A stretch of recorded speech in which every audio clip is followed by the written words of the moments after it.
This is the Reporter's Notebook, hosted by Elaine Shane. Welcome to this entry in the DTN Reporter's Notebook. DTN Senior Ag Meteorologist Bryce Anderson joins us today. Bryce, let's start first of all looking at the crop progress reports that came out this week. Right. How do they compare to past years?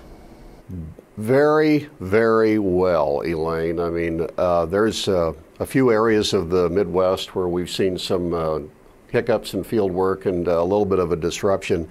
But overall, things have gone great. 75% of the corn in the ground as of this past weekend, and 31% of the soybeans planted as of this past weekend are well above average, particularly in corn. And spring wheat planting, the vast majority of that crop is in the ground.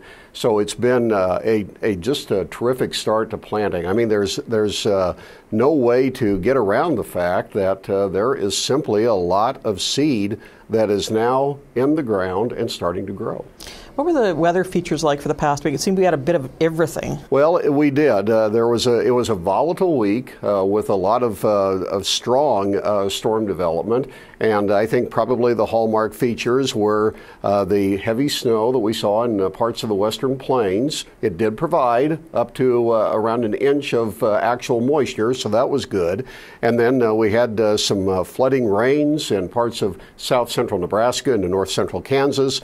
There were tornado incidents in the southern plains and the Midwest. And in general, it was a week of very big contrasts in terms of where did the rain fall, where did the heavy rain come, and then where did the heavy snow develop. Now, were there frost or freeze concerns in areas? There were some, although even though it did get down, temperatures got down below freezing in parts of western Nebraska and even into northwestern Kansas. The temperature did not get cold enough to truly cause damage to winter wheat.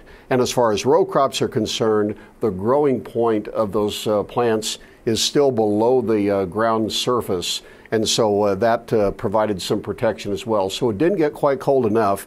It definitely was a concerning feature to start out the week. So how does El Nino play into all this? Well, what El Nino is doing is it's kind of uncoupling the jet stream pattern across the continental U.S. from what we're seeing over the Canadian prairies. In the Canadian prairies, there is still a big pattern of upper-level high-pressure ridging over the western prairies, and then some colder conditions over eastern Canada.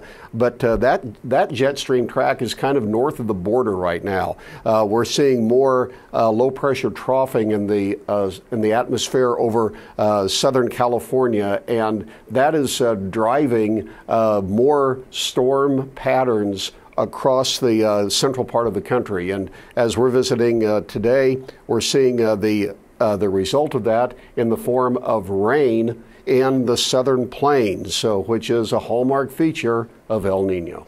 So what do we have coming up weather-wise, and is it going to be favorable for the crops? I think we're going to still have a pretty decent scenario going into the next week and a half, because we're going to see more weather systems move across kind of the belt line of the country from the northern Texas Panhandle north to about Rapid City, South Dakota. That's going to be the corridor to define things north and south.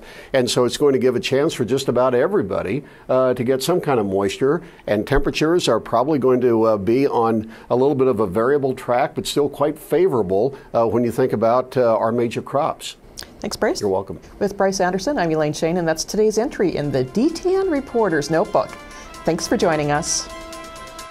This has been the Reporter's Notebook from the DTN Progressive Farmer Newsroom.